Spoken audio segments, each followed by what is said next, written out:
All right. Here we go. Welcome to Viridian's retro gaming and indie coding extravaganza thingy. I'm not much of a streamer, so don't expect any, fantastic transitions or anything like that. In fact, I'm barely going to understand what I'm doing here, I'm sure. But let me introduce myself. My real name is Anthony Salter. I've been going by Viridian for a while because my favorite color is green. And I have a little, indie um, game studio of my own. It's just me. Um, and it's called Viridian Games. And one of the things I've been wanting to do is finish off this game that I've been wanting to do for ages. Um, and one of the ways I'm trying to uh, motivate myself is by kind of sort of doing it in public. I mean, not completely doing it in public, but uh, doing a little bit in public every once a week, maybe. So I decided that each Saturday night I'm going to start by playing a game that I love and something that inspired me, and then do a little coding. And if you want to tune in, that's great. If you don't, that's also great. It's a Saturday night. You've got other stuff to do. That's fine. But the first game is I put up a poll, and the first game that won was Ultima VII: The Black Gate, and I'm so glad it did. I'm so glad it did. Um, so here we go. This is Ultima VII: The Black Gate. Ultima 7 was the seventh game in the Ultima series, seventh main game. There were some side games as well.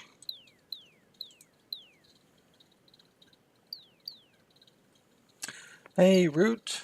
No, go right ahead. I have no idea if they'll be interested, but yeah, sure, go right ahead. It is great to see you, man.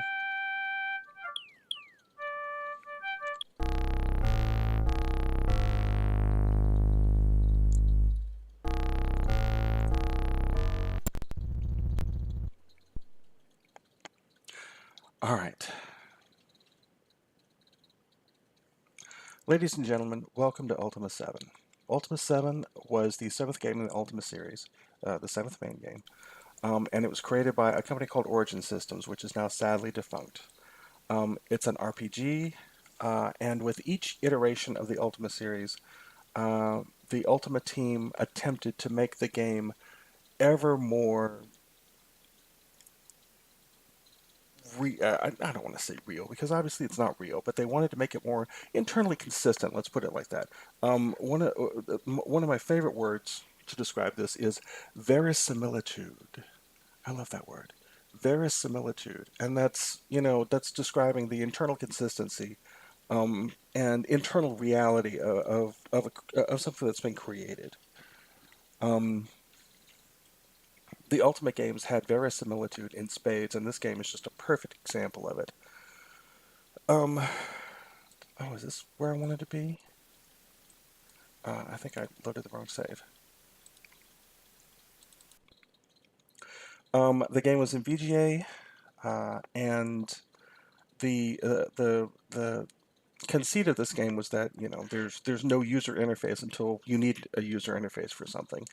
Um, this had drawbacks, as we'll see in a minute, uh, but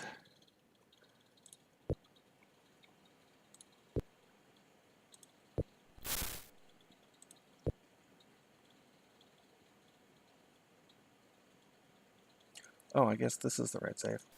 Well, let's head north. We're in a little town called Pause. I didn't start the game from the beginning because there was certain things I wanted to show off about the game, and I didn't want to have to go through the long, tutorial introduction.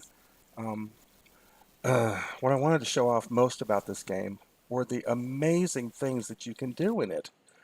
Just the incredible fidelity of the world. In Pause, there is a Oh, I don't have it. I thought I set this up. Well, we'll just go back and get it. In pause, there is a miller. This is the miller right here. Too nice a day for these to be shut. So let's talk to him. You see a man covered in the sweat of a hard day's work. I operate the mill here in pause. The local economy depends upon the mill for flour, so I ensure that the mill runs. Sometimes I feel that keeping the wheels turning is the only reason to live. A sack will cost thee 12 gold. Are they interested in purchasing some? Yes, I would like to purchase a sack of flour. You might think, what possible reason would you want to purchase a sack of flour? Well, I'm going to show you in just a minute.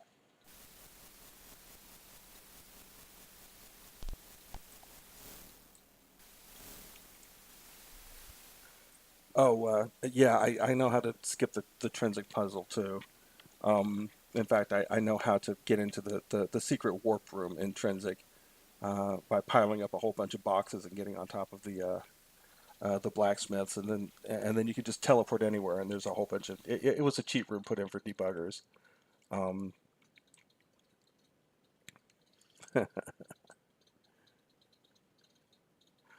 all right, now, just north of Pause, we're in the town of Britain. I've turned the music off because the sound effects in this game seem to be playing very loudly. I don't know if it's just for me or if it's for everybody. Um, but Britain is just this wonderful, almost completely realized town um, with jewelers and bakers. And let me just go into some places here, and you'll see. You'll see. You'll all see. For starters, this is a well. Let's pick up this bucket. We now have a bucket and a sack of flour. Let's use this well. We now have a bucket of water.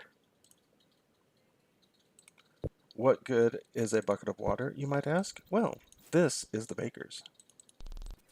Let's go in here and use his work table. We will open up. See, this is where the interface starts to get a little annoying. We'll open up the bag of flour. We'll spread it on the work table. We'll use the water on the flour, and we will make bread dough. We can then drag this bread dough onto the hearth above the oven and drop it there, and in a few minutes it will turn into bread. See? And then I can eat the darn thing, or feed it to one of my companions.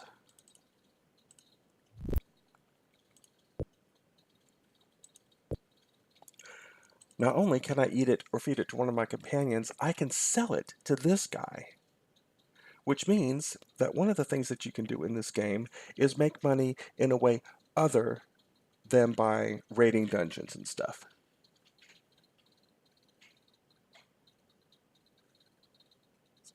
Let's see, that Lord Root. Yes, I'm using DOSBox. I'm pretty much just using it out of the box. I haven't jerry-rigged anything or anything like that.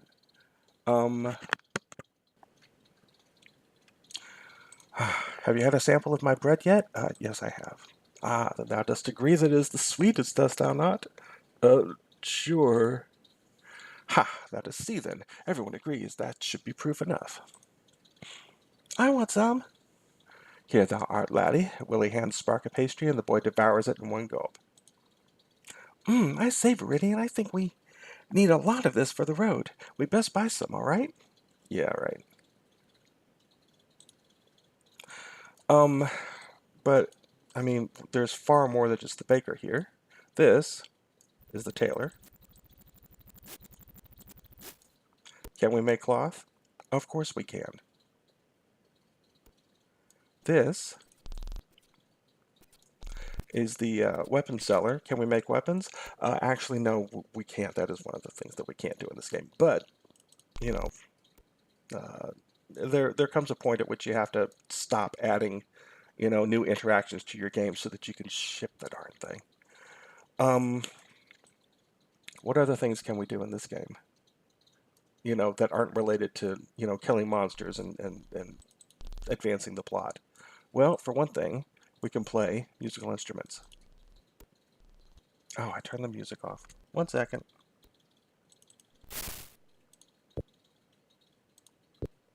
Wait. Where? Ah, there we go.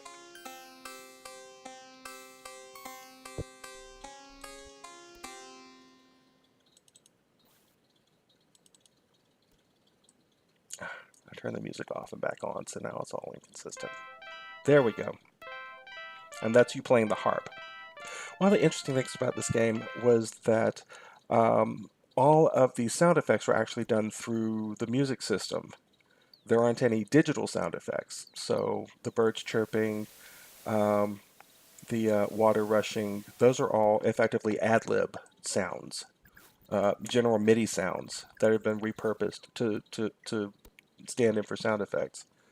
And now, to prove that this game has the most detail, world detail of any game ever, at least as far as I know, we're going to go up to Castle Britain.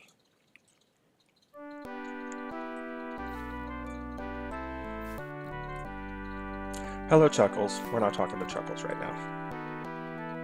You can talk to Chuckles if you want. We're going to come up here to the Royal Nursery. You see a working-class elderly woman who exudes sweetness. Oh, everyone simply calls me Nana. I watch over the Royal Nursery. I am the nanny of these wonderful children. They are lovely, are they not? Every day they seem to learn more and more. Most of the time, they are a joy, Nana whispers to you conspiratorially, and other times I would happily throw them out with the bathwater. The children must be outside playing with Sherry right now. Oh, they are? Darn. Yep, they are. Well, what I wanted to show you is that, I mean, that's a diaper. There are usually children here. Can you change a child's diaper? Yes, you can in this game.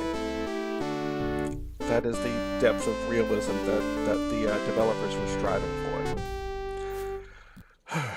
Ultima VII was a bit of a tone shift for the Ultima genre. It starts with an evil entity called the Guardian claiming that he is going to come and take over Britannia, and it's your job to stop him. The only problem is he's already got his hooks in through this group called the Fellowship, which is basically a cult for him that is trying to bring him into Britannia, and it's your job to stop them. Oh, Avatar, they are doing a play about thee. Like I said, this is the 7th game, so the Avatar has been to Britannia many times in the past, and they're doing a play about one of the Avatar's previous adventures. Okay. And these are all lines from previous games. This lovely actress is dressed in a mouse costume. I am Amber. I'm an actress at the Royal Theatre. I'm playing the role of Sherry the Mouse in the new play. Adieu. You could actually try out for the play yourself, and despite being the Avatar, you will not be able to get the part of the Avatar. They won't, you know, they don't say you're believable enough. So, this game has just the most wonderful sense of being there. When do we eat? Oh, okay. So, what are the downsides of this game? Well, that's one of them. Your party members constantly complain about wanting food. How do you feed them? Like this. Opening your inventory, clicking on a piece of bread or whatever, and then clicking on your companion. They can be extremely annoying. But one of the most annoying things was this inventory system. Holy Toledo! Want to know the most annoying thing about it? Here, watch this. First, let's see. Can we stack these piles of coins? No, we can't. We can put them on top of each other, but they won't combine. We can't combine them in any way. Here's a torch. Here's another torch. Can we stack the torches? Nope, not really. Okay, let's put the torches next to each other. Now let's close the inventory. Now let's reopen the inventory. Oh, look, the torches have moved. Every time you reopen your bags, they get resorted and everything gets rearranged based on an algorithm that I have never, ever, ever, ever understood. Stuff gets put on top of other stuff, and the worst part are the keys. You'll dig through your bag looking for the right key for the right chest, and it's just, ugh. Now, there's an add-on for this called the Forge of Virtue that fixes some things. But still, it was just one of the most horrible inventory systems I've ever seen in a game. It just, I couldn't believe how bad it was. I mean, surely,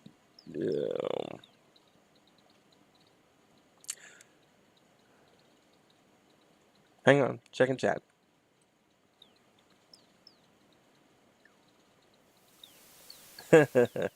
Legendary Baker and part-time Dragon Slayer. The blacksmiths could make stuff and oh yes, I did the same thing. See, the blacksmiths, this is where, like I said, you can't put everything in the game, but the game suggests a lot, even more than what you can actually do. So you come down here to the blacksmiths.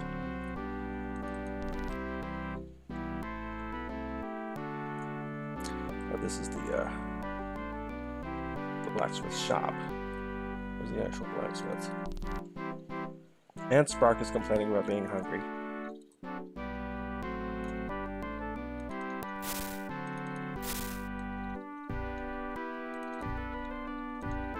Here, stale bread. Shut up.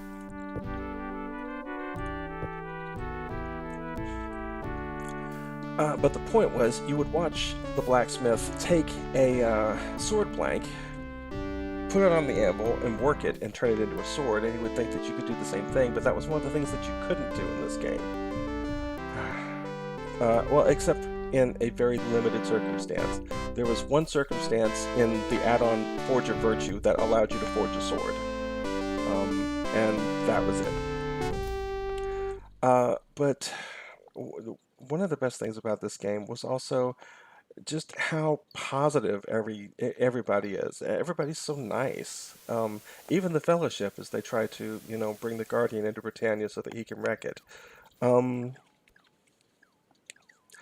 The Ultimate games in general, even as they became more story-oriented, had very, very positive stories. Richard Garriott, who was the designer of the early Ultimas and the project lead of the later ones, really was affected when he released a game, his third game, Ultima 3. He realized that the systems that he had built into the game rewarded unethical behavior.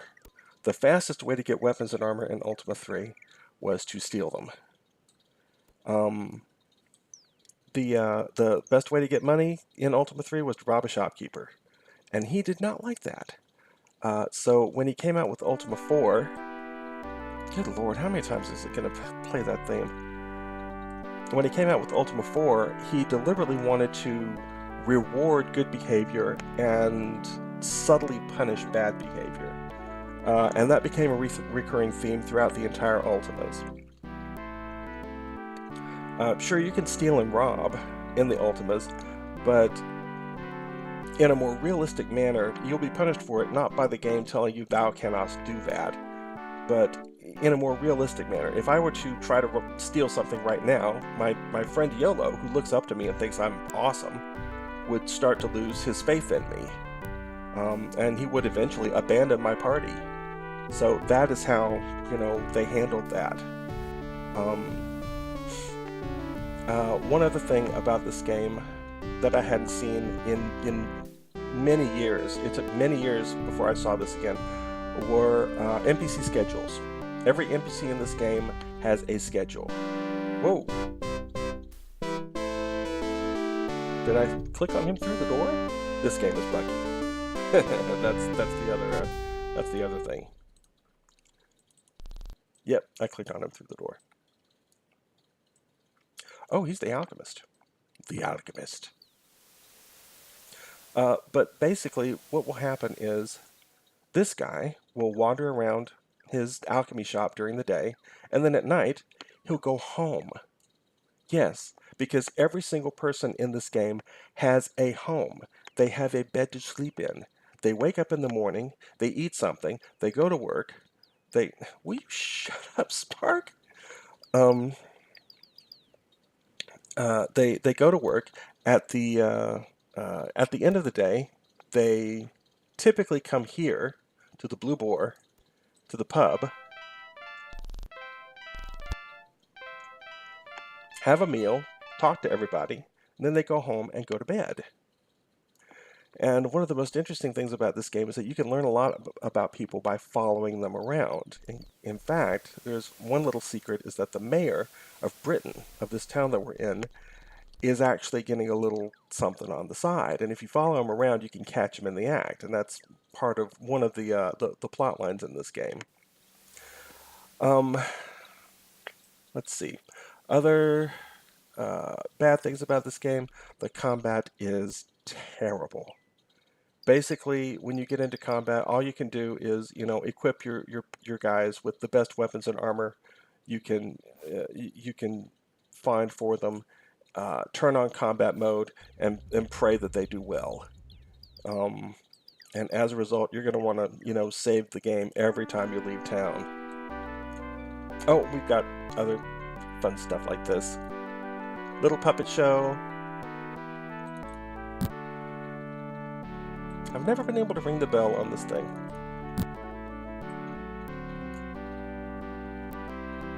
But the NPC schedule aspect, after this game came out in 1992, I did not see it again until The Elder Scrolls Oblivion finally did it again in 2000, what, 4 or 5 maybe?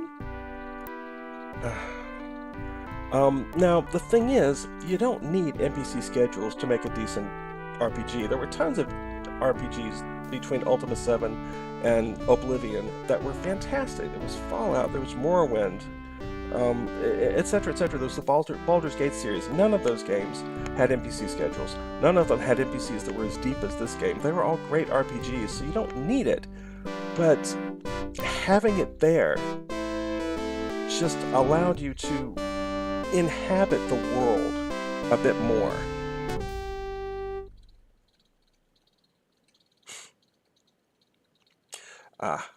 Yes, I was going to get to that. The plotline of this game is about the Fellowship. Two of the members of the Fellowship were called Elizabeth and Abraham, E and A. At this point, Electronic Arts had bought Origin, and there was a lot of bad blood between them. Oh, shut up. Oh, it's starting to get dark. Of course, there's a day-night cycle in this game. Of course there is. The bad blood between Origin and EA came from Origin just basically trying to exert more control over Electronic Arts after they swore, after they bought Origin, that they would be completely hands-off.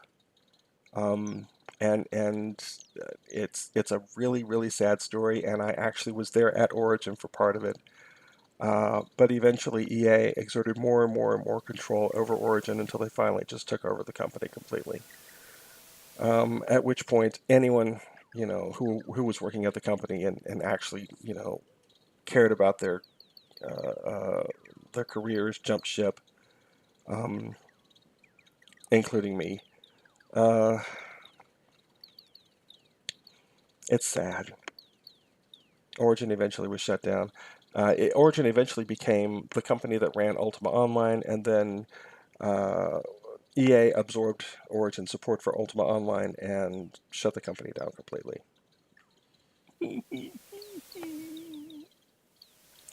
But yeah, there's a lot of little jabs at Electronic Arts in this game. Two of the villains are called Elizabeth and Abraham, EA. You get 3 items in this game. The cube, the sphere, and the tetrahedron, which were the components of the Electronic Arts logo at the time, the old Electronic Arts logo. There were a ton of them. One of the problems with this game, I used to work on the origin hint lines, and one of the problems with this game was that everybody thought you needed to find Elizabeth and Abraham in the game. They thought that that was part of the plot. Every time you would go to a fellowship hall, you would ask about Elizabeth and Abraham, and they would say, "Oh, they just left this other town." You go to the new town. "Oh, they just left for this other town." You go to the next town. "Oh, they just left for," and it just makes a big circle. And people were extremely frustrated because they thought that that was part of the plot, and it's not. You will never meet Elizabeth and Abraham except in 2 specific circumstances. And the second circumstance is when you kill them at the end of the game. Let's see. What else did I want to talk about? Combat wasn't great. The inventory system was terrible. But I love this game. I love it, even if it won't stop playing the Rue Britannia and telling me that they're hungry. Let's feed them a little bit more. Are we out? No, there's an apple.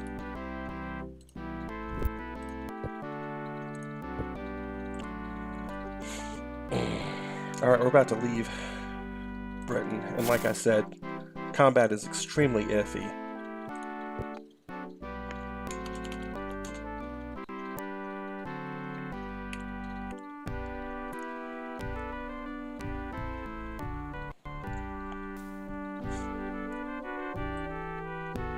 One of the interesting things about this game is that dungeons are actually built onto the game's surface. This game is 1-to-1.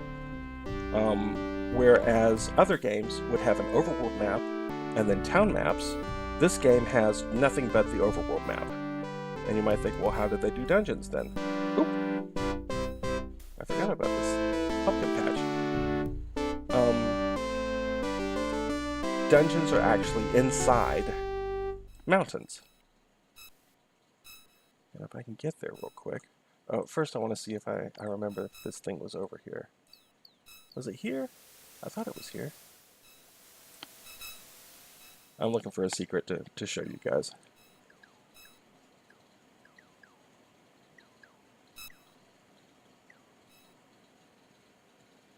No, I guess it's not here. When do we eat? Never. Never.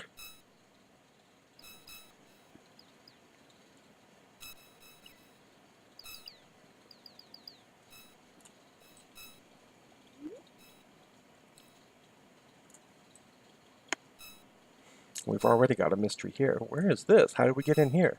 Where does that go? Well, you can play the game and find out. Oh dear. Oh god, slimes. Let's turn on combat mode. See what we can do. And now I'm poisoned. I love how the slimes combine and then split. And every time you kill a slime, it splits. There's a chance that it'll split, so, you know. Yeah, these guys are going to just absolutely have their way with us.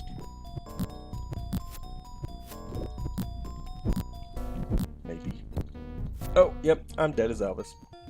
I like combat in this game. Thank goodness thou art with us again. We were all very worried over thy condition.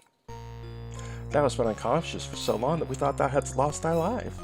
It was Elizabeth and Abraham who found thee and delivered thee to us, and this is the other place, the time where you'll sort of meet Elizabeth and Abraham.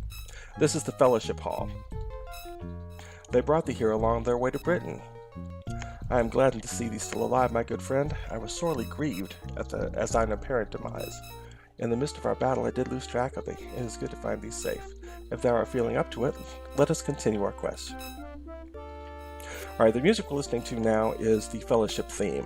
And one of the things I like about it, is that I mean, it's not hard to realize that the Fellowship are the bad guys. I mean, even from the beginning of the game. But this theme really does hammer it home because you've got this nice lilting bit here, and then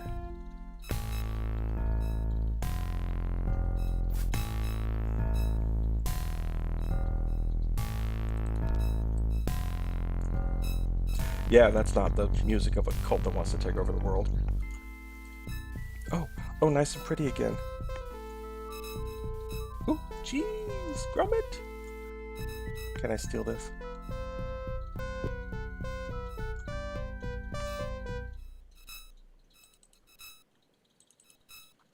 And here's another annoying thing about the game. When it gets dark, it even affects the interface. Again, maybe taking verisimilitude a little bit too far. Oh, we're back at the mill in pause. I love these clouds.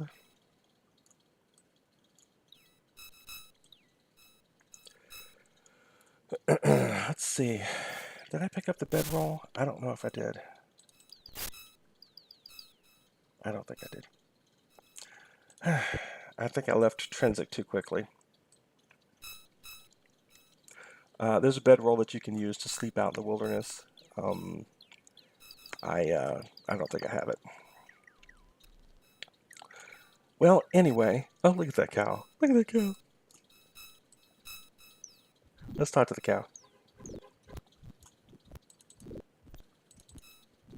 Moo.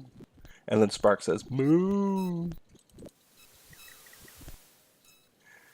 I must have food. You know what I must have? Freedom from your ranting about food. Oof. This swamp's dangerous. It'll poison you if you walk into it. Let's see. Oh, one more thing I wanted to mention.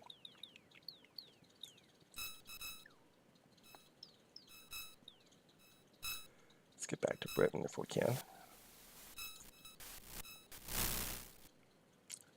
And the easiest way to do that is to stay on the road. I love this game's soundtrack. Oh Lord, we're gonna get into Britain. It's gonna play World War Britannia again. Yes. Yes, there it is.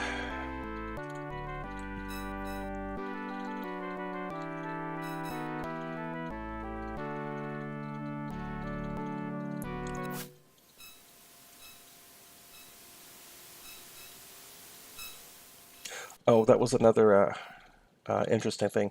You may have noticed right there that the music cut off because the sound effect played. Like I said, the sound effects and the music are using the same system. Oh, sun's coming up. Or did I just walk near a light source? I think I may have just walked near a light source. Alright, let's talk to... Who goes there? It's a cute toddler holding a baby doll. Quisty? Quisty looks confused. Sing, Horsey Rosa, winner! I am winner, she proclaims loudly. Alright. When Ultima VI came out, there was a contest. And the winners of the contest were going to have characters named after them put into Ultima VII. And this is how Origin did it. They made them all babies and toddlers so that they didn't have to kind of fit them into the plot of Ultima VII.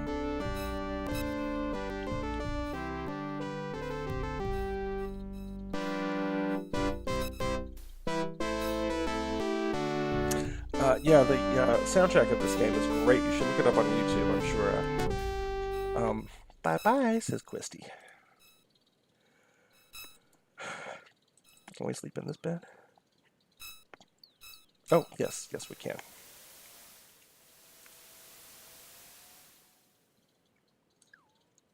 At least wait till the sun comes up.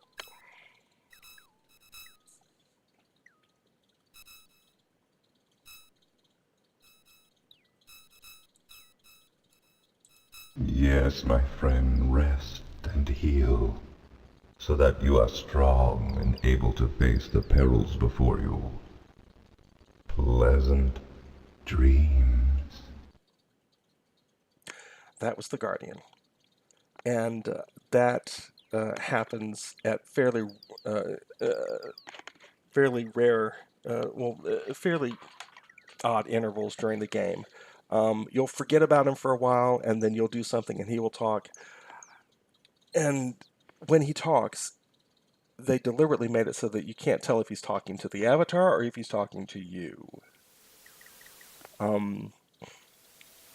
The Guardian claims that he wants to come into Britannia and take it over because it's the best thing for all of Britannia. But of course, his followers do horrible things, and eventually you discover that he's just a big old jerk.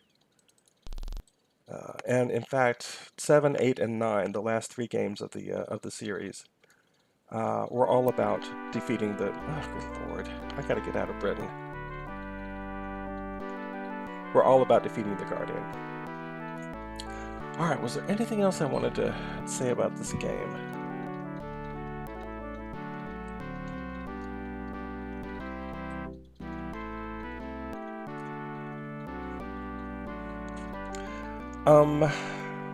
Despite its flaws, it is well loved by many people, including me.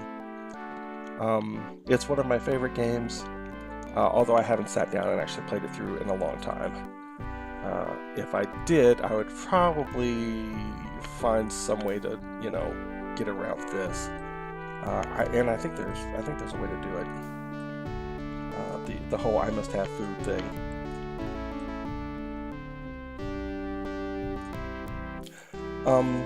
But the world was huge.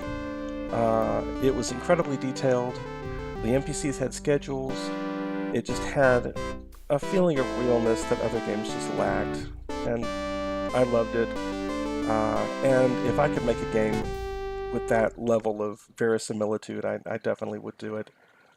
Even though that's not exactly what I'm working on now. So why don't we? How long have I been talking about this? 37 minutes. That's about the right amount of time. Why don't we move on and talk about what I'm working on now? I must have food. Yeah, well, I must be free of your whining. So I'm going to click this icon and quit the game. Oh no! Oh yeah, that voice. The worst part is that there's a point where if you watch the credits at the very end, you're just watching the credits of the game, listing all the people who worked on the game, playing lots of music from the game, and then at the very end, the Guardian pipes up and he says something backwards. And I actually took that speech sample and ran it through an audio program. And I could tell he was saying something backwards, so I reversed it, and suddenly it was him saying, "I am the pagan lord." And I was all alone in my apartment, and it was like midnight, and it genuinely freaked me out when I saw that, or when I heard that.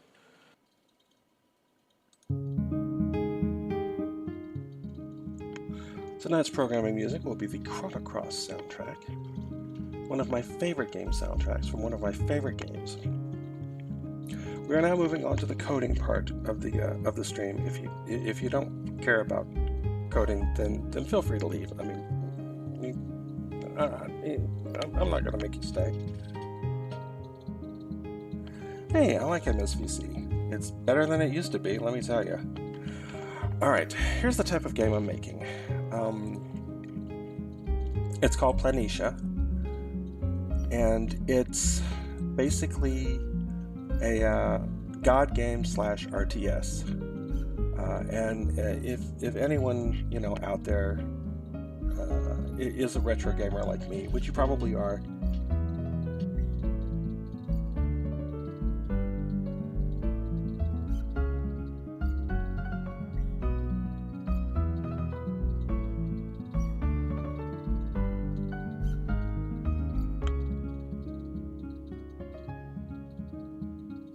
Sorry, reading chat.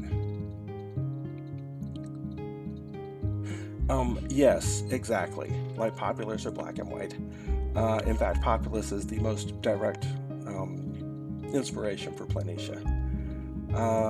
And this game I've been working on for over 10 years now. The premise of the game is really simple. You have, a nice little island floating in the sky. What the actual? What? When did that happen? See, this is why I need to. Okay, we'll get to that. I think that might have been my abortive attempt to put some clouds underneath the island to make it look better. Anyway, you have your village, your little villagers. This is the evil village, who worship a different god than you do, and therefore are evil and must be destroyed. This is your mana bar, your villagers. The more villagers you have, the faster this fills up, and you have all of these wonderful god powers that you can use to either enhance your village or, slow down or destroy the enemy's village. So the first thing I can do is come in here and just flatten out the land, and as I do so, my village will grow. Eventually. It's got to get to a certain size before it grows. And all the land has to be perfectly flat. I'm working on a way to make sure to properly convey to the player that they properly flattened out the land.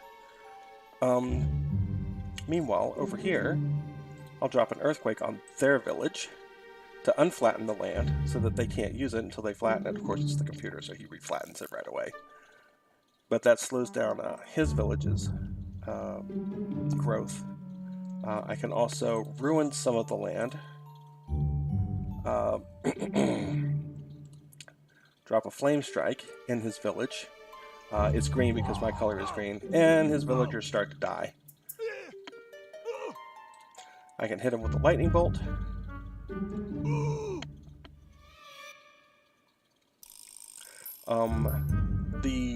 Okay, he's been hitting me with god powers. See, some of my villagers are darker. That's how you know that they've been hurt.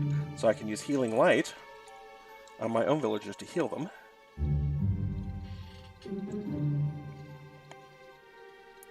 And basically, quit that. I mean, I was doing it to you, but that doesn't mean you get to do it to me. But he's been doing this enough to me that my village hasn't expanded. Now, the other thing that you can do is turn your villagers into soldiers. And I don't have specific sprites for soldiers yet. The center soldier, that is the larger one, he is your general. He is how you control your army. I can just wander my 4 archers over here and have them start taking a poke at the enemy village. So if you played Populous, Black and White, any of those games, that's the oh crud! Oh no! He beat me! He beat me! Okay, that's the downside of making soldiers. They take population away from your villagers, and then he used, lightning bolt or something to kill off my last villager, and the computer just won. Good for the computer. All right, let's try this again. So I've been working on this game for over 10 years, on and off, obviously. I mean, I'm picking it up. I think it's been maybe 4 years since I've actually done any coding on this game. But my goal is to get this game out by the end of this year. And one of the things I'm going to do is work on it a little bit every Saturday night after I show you guys. Oh God. And Root clipped that. Yeah. Okay. Just show you guys what I've been doing on it, just to keep myself motivated. And hopefully, I'll get it into beta and you guys will enjoy it. One of the things that I'm actually pretty proud of is the fact that, hang on, let me open up here.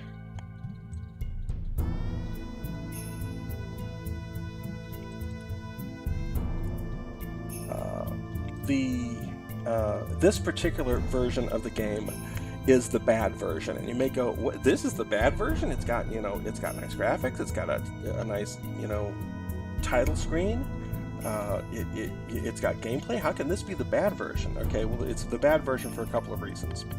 It's the bad version because, like I said, I started working on this like over 10 years ago. I have grown as a programmer so much since then. It's just crazy. But also, this version of the game is written in Direct3D, and I do not make games nowadays for a single platform. There will be a Linux version of this game. There was also going to be a Mac version of this game, but Apple stopped supporting OpenGL, and if they're not going to give me an open platform that I can use to you know, make a cross-platform build, then I can't support a Mac version of this. It's heartbreaking, but I just can't. Well, the first reason is it's Direct3D. The second reason is the networking is all raw WinSockets using TCP/IP, and oh god, it hurts me to say that. I don't know what I was thinking when I made it like that, but it does actually work. The networking, I mean. Here, watch this. Alright, we've got two instances of Planitia running on the same computer, and of course that's the easiest way to do networking, is to have two instances on the same computer, but at least it works. We're going to click multiplayer here. This one will be the server. Connection successful. Player 1 has joined the game. Player 1 being, you know, the player on this server. And now we will... it's looking for a game. It found the game. Ready to connect. We connect. Connection is successful. Over here on the server, we start the game. Okay, and oh dear. Well, this wasn't the demonstration that I was expecting to make. The units didn't get created properly. Let's try this again. Why does everything work fine when I... Never mind.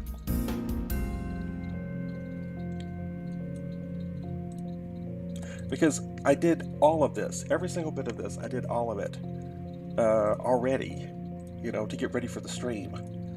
And nothing's working out right. Okay, but that's okay.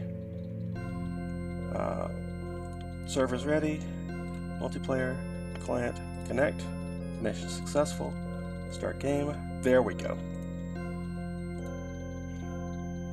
Now you can see that the two, this one is the green player, this one is the red player, and if I look here on this one, you can see that the green guys are perfectly in sync with each other. Same way with the red guys. And if I come over here as the red player and shoot a lightning bolt, you'll see that the lightning bolt is transmitted. Oh, they're getting out of sync. Well, like I said, this game needs work. And this is what I'm working on.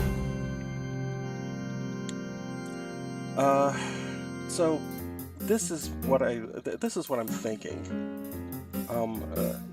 Planitia is going to be a very fast-playing real-time strategy game. The way I pitch it is sort of the Smash Brothers of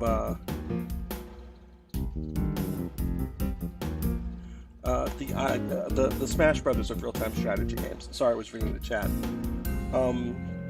Is how I pitch it. There's no fog of war. Everybody always knows what everybody else is doing.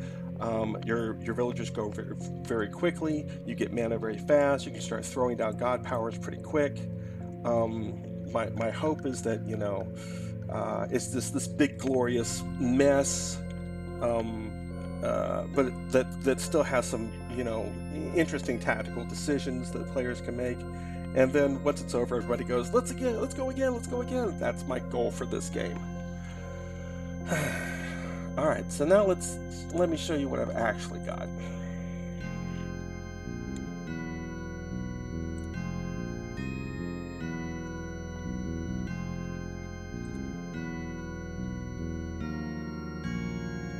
And unfortunately, I haven't brought the nice intro screen over yet. Oh, and I set breakpoints, which I shouldn't have done. All right, you can see already that one of the things I've done is change the game's aesthetic. I like the idea of the flat shading. I'm going to do even more with this. But the basic problem is that the vast majority of the gameplay has not been brought over from the direct 3D version. I mean, I've got the basic terrain, and I've got villagers and villages, but very little of the rest. And it's not even drawing the edges of the map correctly. Very little of the rest has been. Why are my villagers all walking at the top of the screen like that?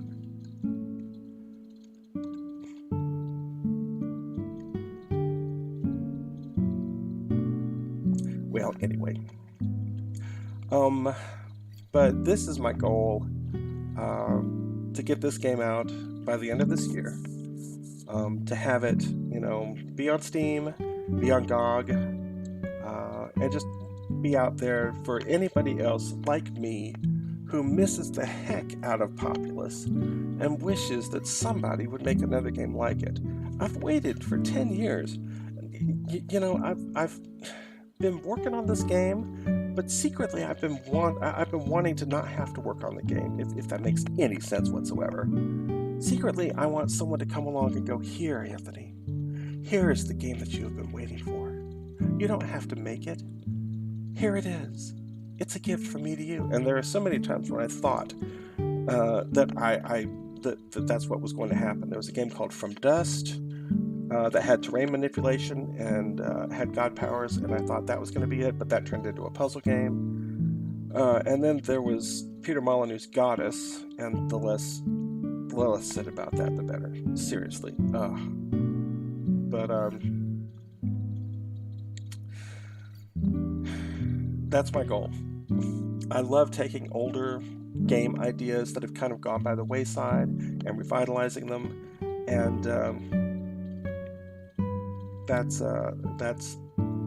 that's my current goal.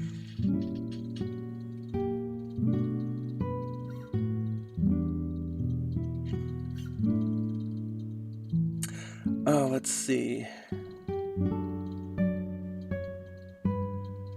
I'm reading the chat right now. Hang on. Yeah, I know that there's workarounds for Apple dropping OpenGL support, but basically they would require me to rewrite my framework extensively just to get Mac support back, and I'm invested in Linux ports, specifically because I want to see Linux do better. I want to see every native Linux game makes the Linux desktop more viable. Not just games that you can run through Wine or whatever. Apple, on the other hand, I'm not nearly as emotionally invested in. I mean, I was doing it basically because I was getting it for free, because of how I was, writing my game engine, and I'm going to go over that in just a second. The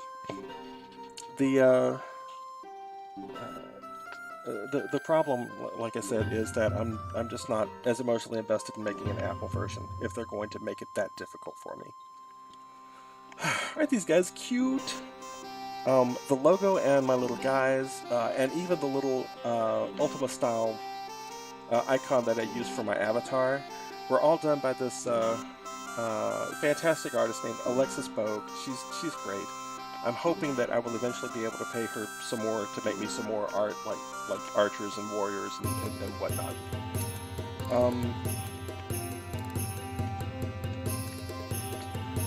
let's go back to the old version and show you some more of the gameplay.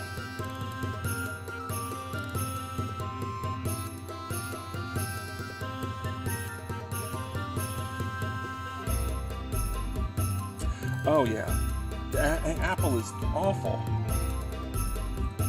I mean, they're terrible. They're terrible. They make all these demands of their developers. I don't understand why people put up with them. Yes, it's a big market, okay?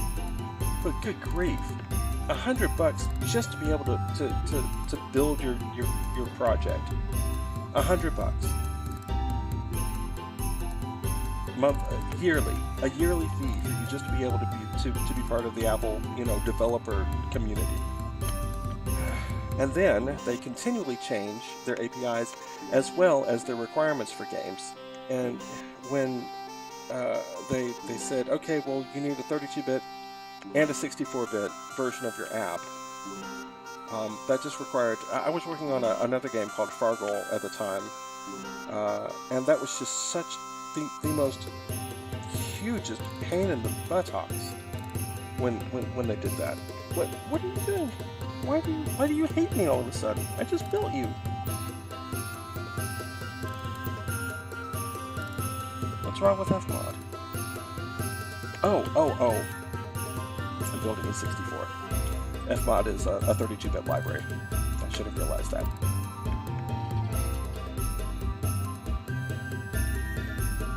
Yeah, Mac hardware is never going to get any cheaper. They will always make you pay double for that stupid-ass Apple logo.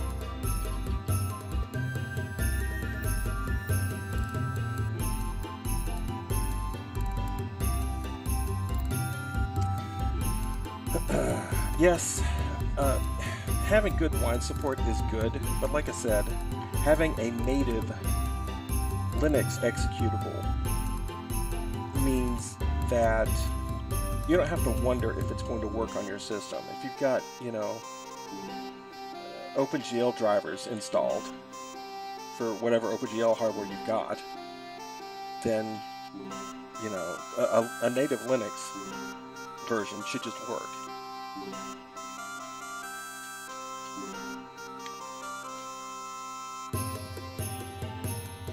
Oh, I would, oh my God, I would rather shoot myself in the foot than work in Xcode. You guys complained about Visual Studio. Xcode is even worse. It's slow, and then it's so techy and I don't have tabs and it's just, it just hurts so much to use. Oh, it's awful. If y'all are wondering how I do my Linux builds, I actually use GCC 5 and actually use NetBeans as my IDE. And y'all can laugh at me. Go right ahead. But you can use a CLI if you want, a command line interface. But just having those conveniences, I'm used to it now. I mean, you can tell me to turn in my Linux card or whatever. I don't care.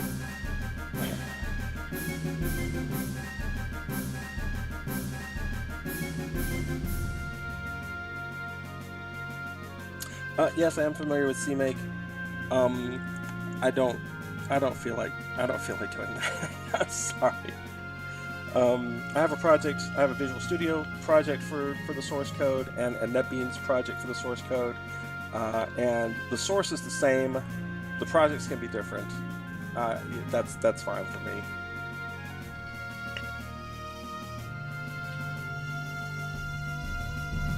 Oh, Heart Penguin's here. Hey, Heart Penguin. And hey, Bitterbang. And hey, Luna Gear.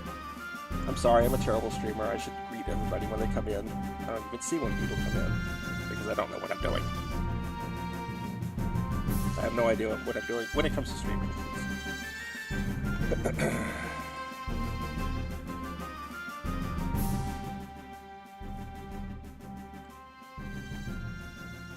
Why are you doing this to me? Why are you doing this to me, Planitia? What did I ever do to you? What did I do to you to hurt you so badly? Okay, yeah, alright. I haven't run this code in a long time, so the project is rusty.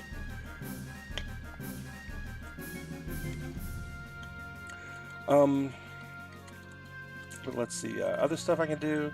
Let's flatten out the land. And now let's actually, you know, make an effort to try to win the game this time. Okay. Alright, we'll earthquake him. But I need my villagers to expand and create another village there if they'll ever get around to it. Da, da, da, da, da. Da, da, da, da, da, da, da, da.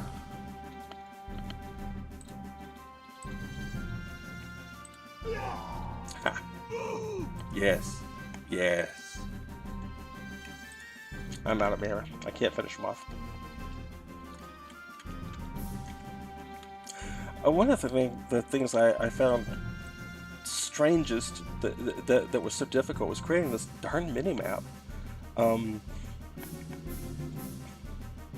And keeping it updated. Because it does require me to, you know, have a texture in memory, update that texture every so often based on the game data, and then shoot that texture up to the graphics card. And the graphics card does not like that. Or at least it didn't back when I started doing this. The best thing you can do, you know, is to throw all your meshes and your textures onto the card at the beginning of gameplay, so that your graphics card has access to all of them as the game progresses. Did you like these houses? I made these myself. The ceiling tile, the roof tiles for these houses are actually floor tiles from Ultima VI that I recolored in the various colors. If you played Ultima VI and you've seen this herringbone brick floor, it's the same thing. Okay, he's getting uppity. Let's flame strike him. Oh god, that killed him. I won! Yay! Alright, well now that I've won, let's see if I can get my villagers to actually expand their village. Have I done something wrong here? Does that not work anymore?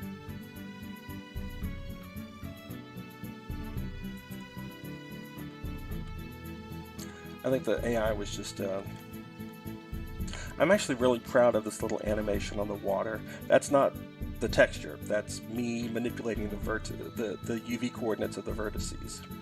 Now the water flows up and down, but I'm also manipulating the UV texture coordinates at the same time to get it to make these waves. I'm probably going to keep that technique when I work on the next version.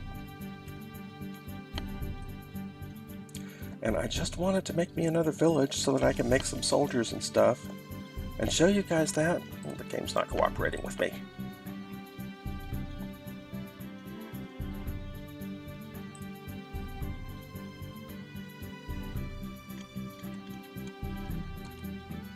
Make another village, please.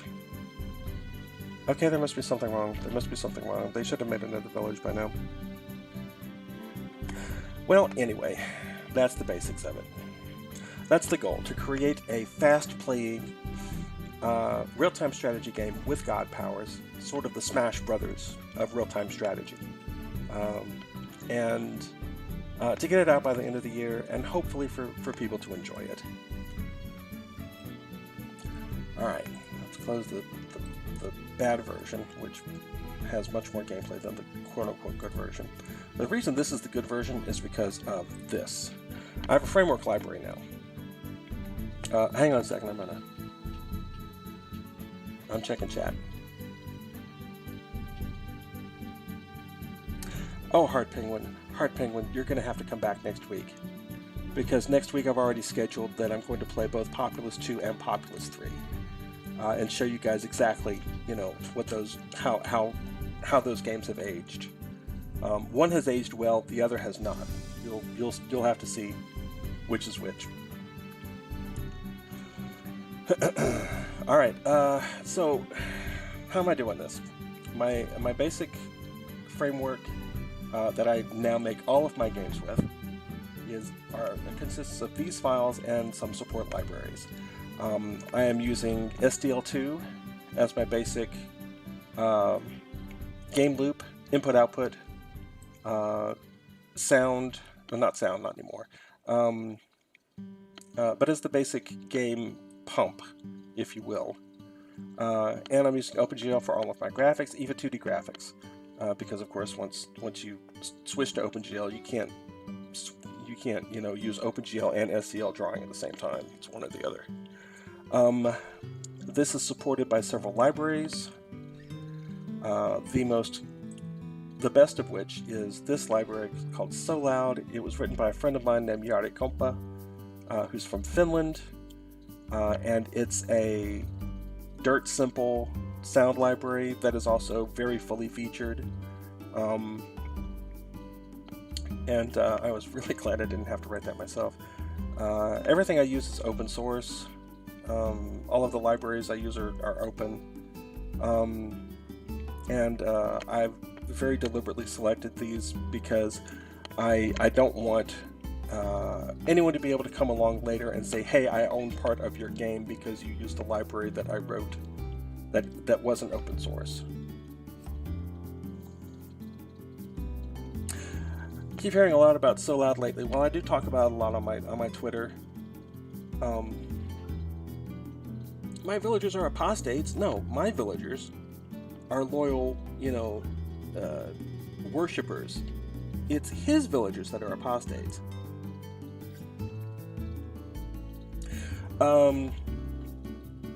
It's a great sound library. If you are a power user and just want something that's easy to start up and has lots of features, which I think you probably do.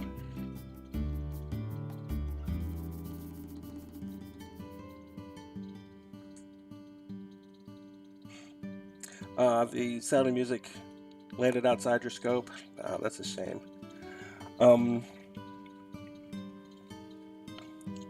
But basically, this is my framework that I make all my games with. It's got a GUI library. I use a state machine to manage transitions between one part of the game and another. It's got a particle system, got a resource manager, got specific stuff for Steam, and let me show you another game that is built on my library or on my framework. Let me turn the music off because this has got music.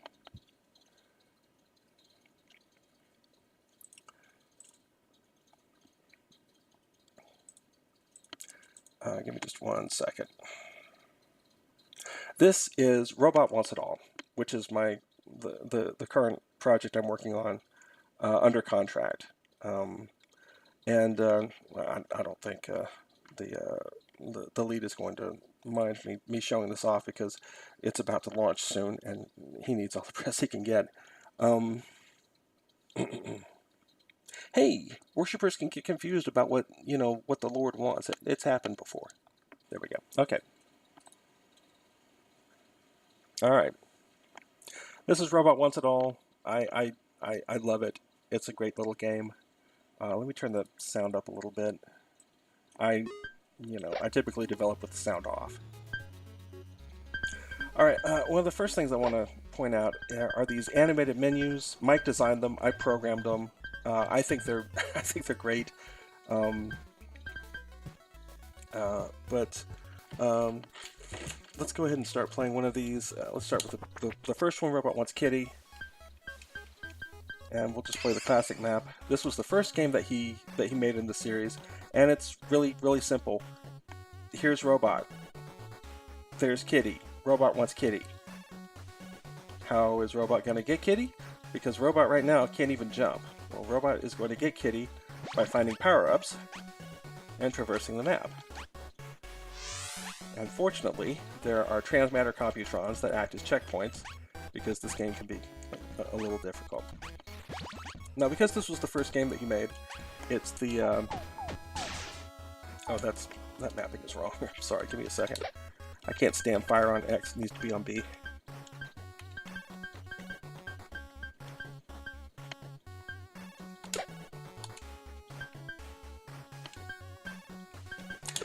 my dash on RB. Just like in Cuphead.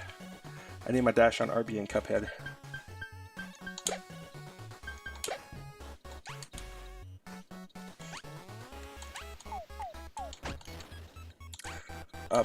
We've been working on this a while. Like you saw in the main menu, there are 6 games in the collection, but each game has 3 different maps, and there are some hidden mini games in here as well, including one I'm working on right now, which I won't spoil. But I'm actually really happy, you know, that my framework was able to do this. I mean, I know it's a real simple game. But the animated menus, the good gameplay, and the humor, I think really adds to it. I'm going to come over here and get the double jump so that we can finally traverse to the rest of the level.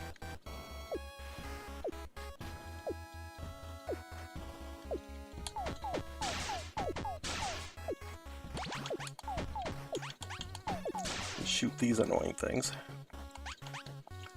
Alright.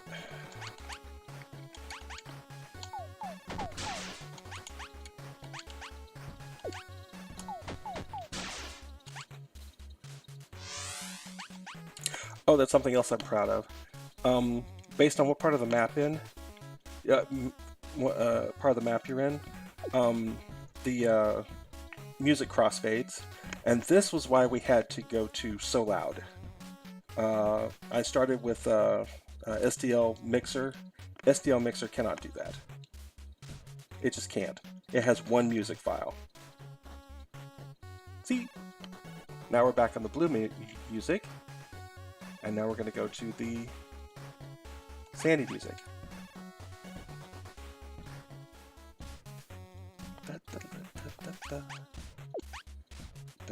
All the music in this game was composed by a man who goes by the handle of Dr. Petter.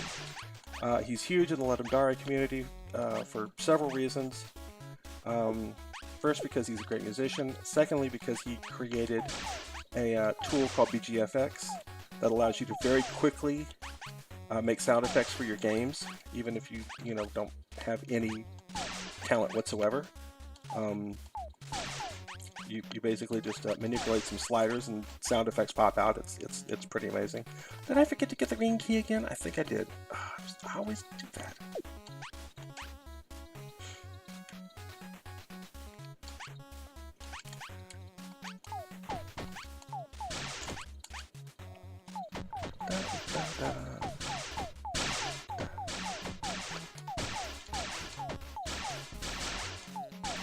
All these graphics were drawn by Mike himself, and they get better as the games go on. They do get a lot better.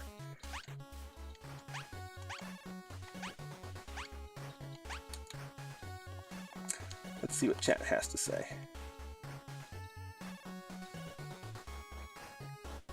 Oh, yes. Yes, BGFX. Dr. Petter created BGFX. He created it initially for the Legendary community because he was tired of playing Legendary games that had no sound effects or music. And he did the whole soundtrack for this game and many of the other games as well. Let's see if I can get up here and actually use the key on the door.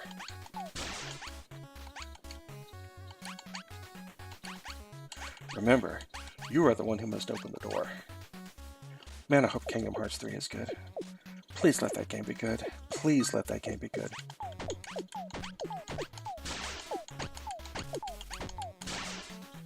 Oh. Okay, that's a little secret thing. You can get data on each of the enemies, and when you get to 100%, you can read a description of them, which is just a funny little blurb that Mike wrote. And there's the dash. We have the dash now. I'm also really proud of the fact that the controls and the instructions are all adaptive. Based on whether or not you're using the keyboard or a controller, they will tell you exactly what you need to know. And they will change on the fly. For instance, this screen will, show you all your power-ups. If I use the keyboard, then it will change the keyboard mappings. If I use the controller, it changes back to the controller mappings, which this officially makes me a better programmer than anyone at Bethesda.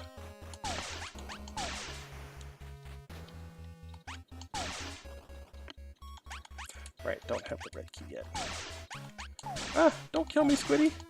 I don't know where my checkpoint is. Ah! What did I just say, Squiddy? What did I just say?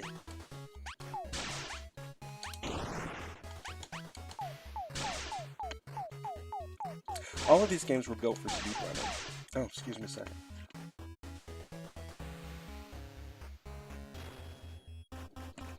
Man, I hope I got that turned off in time. I just coughed. I hope you guys didn't hear it. All of these games were built for speedrunning. Which is why they've got one of the things that we did was put in extremely accurate timers. You can see that I've been playing this for 5 minutes and, well, okay. One of the things that Mike likes to do in his games is penalize you for dying. And he penalizes you with time, since you've got an infinite number of lives. So every time I die, it costs me 20 seconds. So I haven't actually been playing the game for 6 minutes. Part of that is the death penalties. The death penalty. People complained in the original game. They didn't complain, they just, pointed out that in the original game, this red key looked like a boxing glove. So he completely redrew it.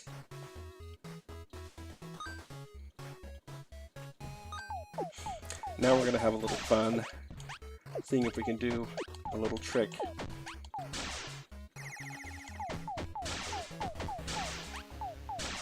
Oh wait, no, I can't do it anymore. He took it out. Darn. Okay, we're going to fight the one boss in this game. And the boss is completely optional.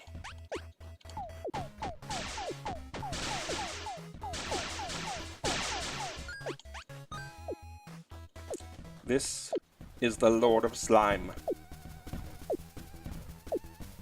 And it used to be that you could use the thruster to get through here and get the power up behind this door without actually killing him because there was no door here. Now there's a door here, which means you actually have to kill him before you get the power up.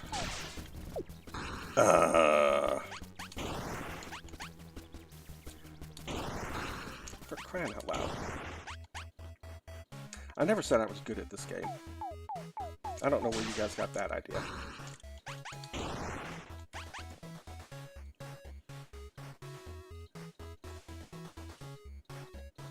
Yes, we do record real time. Yes, we do. You'll see that on the screen at the end if I ever actually manage to get to the end.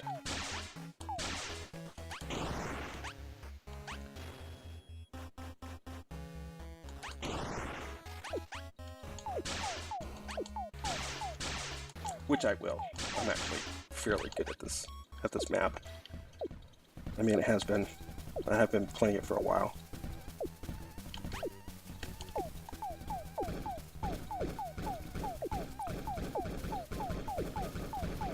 Oh god, he's getting faster. He's shooting faster. Everything's faster. Oh! Dodge. Get in a few hits. Dodge again.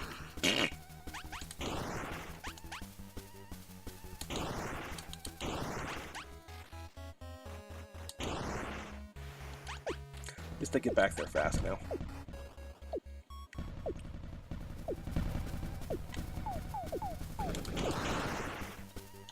I hit the wrong button. I meant to jump, not dash. This is why I haven't beaten Cuphead yet.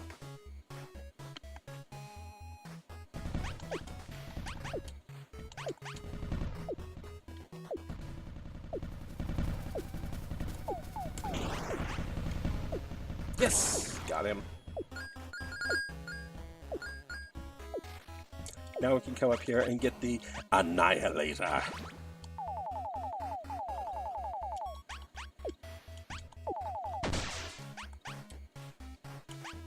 That was completely optional. You don't actually have to get the Annihilator to beat the game.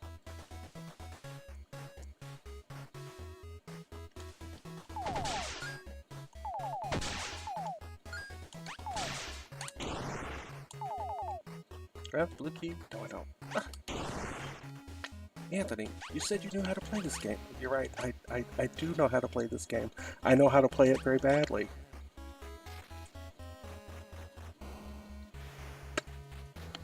Oh, Root. Cuphead is amazing. Just be aware, all right, man? Just be aware. You are gonna yell at your TV. Okay? It's gonna happen. Oh, Lord. This goes back to something I've been thinking about. People talk about, we're talking about Cuphead in the same breath as Dark Souls, calling it like the Dark Souls of platformers. And okay, I hate calling something the Dark Souls of something, but basically what Cuphead is, just like what Dark Souls is a very high skill cap game that rewards you immensely for actually mastering it. Beating a boss in Cuphead feels flipping great. There was this one boss that I was stuck on. He was widely considered the hardest boss in the game, even though he's only on Island 2. His name is Grim Matchstick. He's a dragon, and you have to fight him while platforming off of clouds. And he's widely considered to be the hardest boss in the game. And when I beat him, I just... oh, it was the bestest.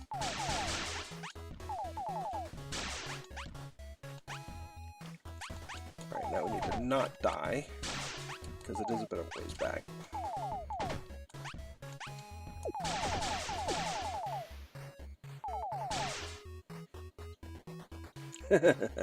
$2D Dark Souls. Well, actually, you know, it's okay, yeah. We need an actual name for that genre of game. I mean, practically every fighting game is already like that. At least when you play them online.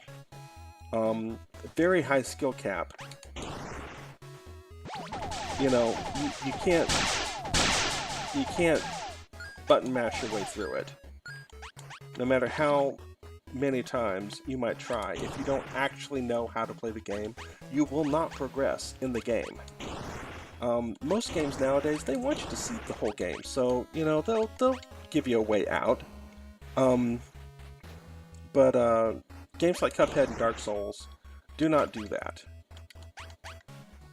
And I just respect that immensely. Because they're going for a different experience. They're going for that you earned it.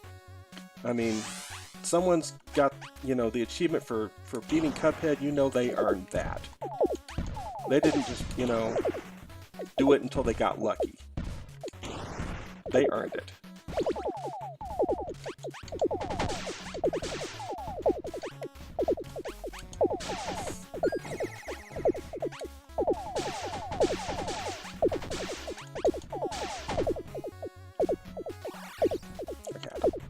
Kill these guys if I don't want to.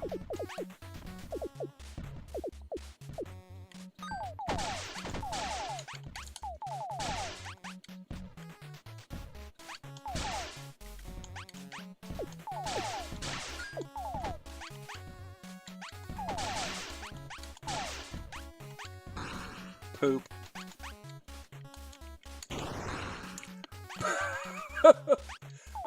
Okay, I hope this is entertaining for you guys watching me absolutely suck at this game that I've been working on for a year and I'm supposed to be good at.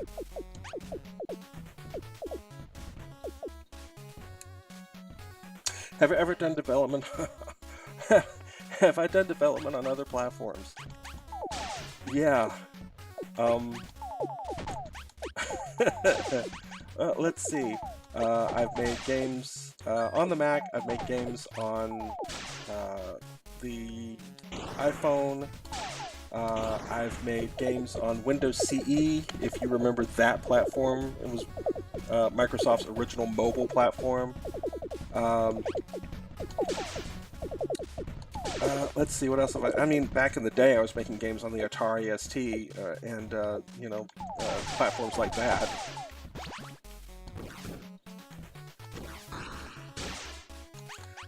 past you. Fine, I'm just gonna go win the game now. You can't stop me. Stupid Drippy.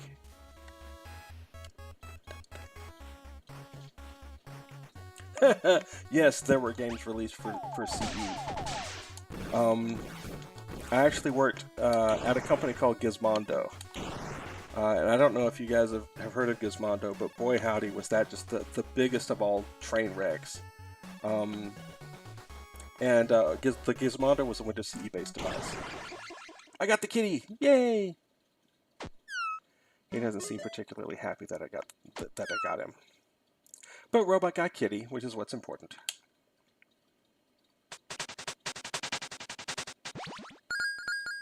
Again, Mike did a great job on these screens, just making them so dynamic. I love it.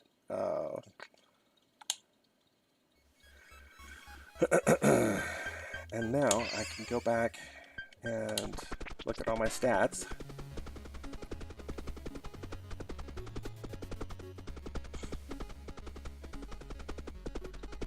Play the classic map for 34 of 51.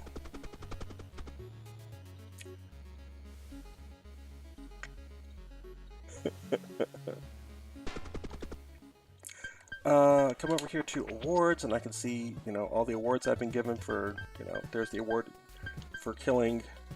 Here's the award for killing the Lord of Slime.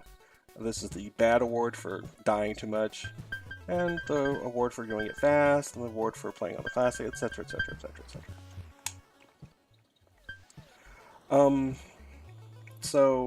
This game is completely built on my engine, and I'm actually extremely proud that I was able to, write an engine that was capable of doing all of this.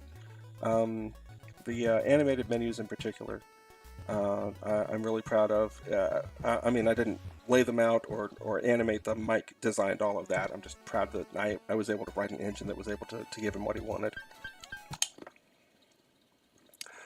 All right. With that, I think I'm gonna wrap up. Yeah, okay, all right. I'm gonna subject you guys to that.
And the trailer said sometime in 2018, and we've slipped into 2019, but that's okay. It'll be okay.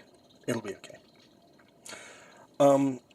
So I think that's about enough for tonight. I'm actually haven't eaten dinner yet, so I'm gonna go do that. I know I haven't actually coded anything, but what I wanted to do for this first for this first stream is just to basically, show the nature of the problem that I'm going to try to solve. I have an existing version.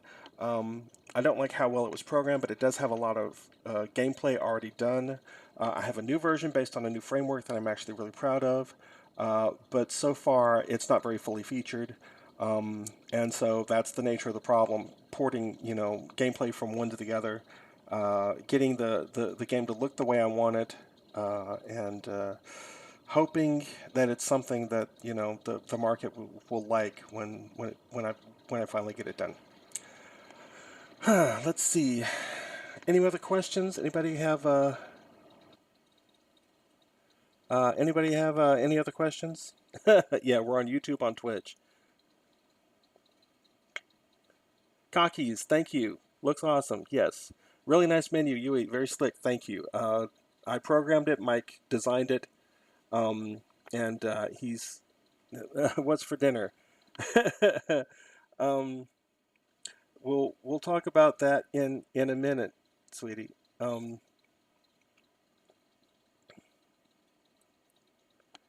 Oh, worst years of my life almost took all the joy out of game dev. What was it? What was that about? Hang on, let me back up in the chat here for a second. Something appears to have happened.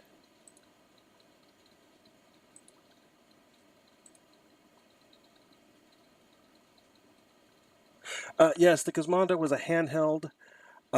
It actually was. This is. I'm going to have to go into the story in detail, but the quick story is the entire company was a front for the Swedish Mafia. We did not know that we were indirectly working for the Swedish Mafia at the time. We were just trying to make games for this thing that we thought was going to be big because it was basically something that could play games and make phone calls and had a big enough screen that you could actually do good stuff with it. The Gizmodo wasn't a bad device. It just was created for nefarious purposes. And we were trying to make do the best we could out of those, nefarious purposes. I'll talk more about that in a later stream, I'm sure. Bittermang, you you worked on Kinect Star Wars. I'm sorry. I really am. Okay, to be fair, I've seen some kids play Kinect Star Wars and really enjoy it. So there's a couple. There's some people out there who enjoyed it. There's some people out there who enjoyed it. Try to take your your joy from that. No, there was no company called Swedish Mafia. Yes, if you want to just read up on the story yourself, I'll tell my personal version of it. It's always a rough day at the office when you forgot you're just a money laundering scheme. That is correct. It was a tough day. Let's see. Any other questions?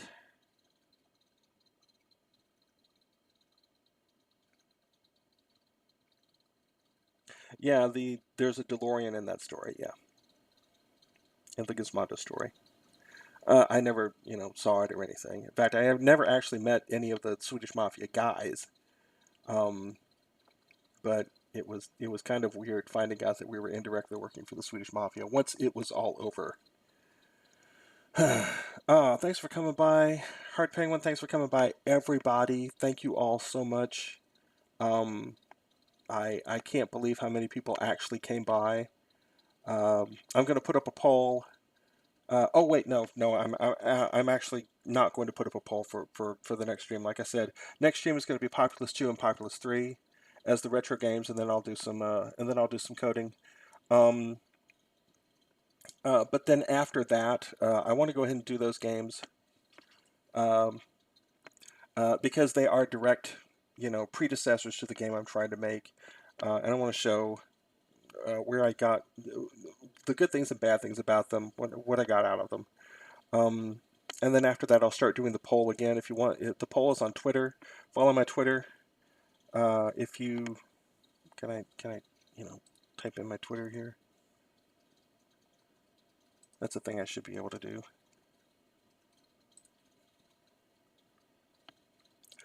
Except that my interaction computer is my laptop, and it's not great. It's not a great computer.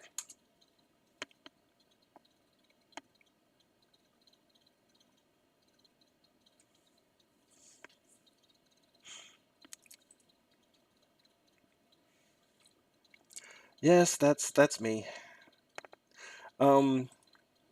If you follow me, then about the middle of next week, I will put up the poll for the next Oh wait, no, I'm not doing a poll this week. I will do a poll week after, and it'll have 4 options. I don't know what those options will be. If you guys want to suggest options, that'd be great. Um, and then maybe I'll put up a poll and you can pick. But next week is going to be Pop 3 and Pop 2. I'm going to be doing both of those. And now I'm repeating myself a lot, so I should probably just go ahead and wrap this up. You guys are great. Thank you guys so much for stopping by. Even though the stream didn't go that well from a technical standpoint, I was able to, talk about a game I love and talk about this game that I'm making, and and I enjoyed it at least. So if you guys enjoyed it, then maybe I'll see you this time next week.